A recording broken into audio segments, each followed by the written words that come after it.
alejkum. I dobroveče.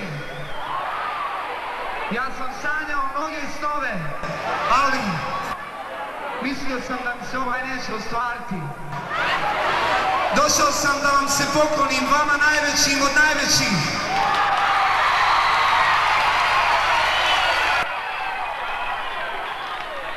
Nema se ovdje puno riječi, ja uvijek izgubim dah.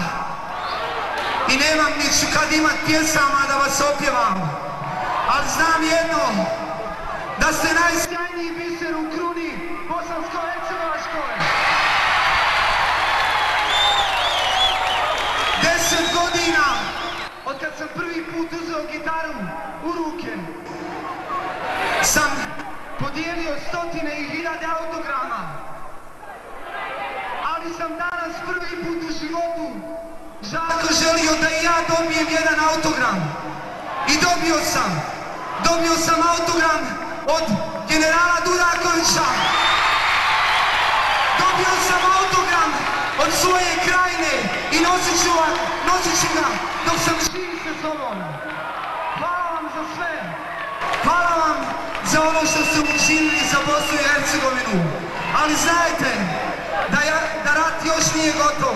Da moje Sarajevo i Goražde i još mnogi gradovi krvare. Sad ste vi na redu kao što ste bili slavni ovdje u Bihaću, u Krajini, da pomognete ostaloj Bosni i Hercegovinu. One to očekuju od vas. Da im ruke koje su odbranile Bosnu. Idemo!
Ja neću od smrti umrijeti, ja ću umrijeti od ljubavi.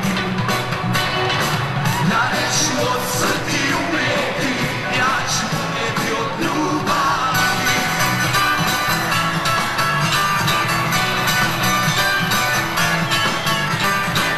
Jer ja sam vojnik sreće, tako reče, možeš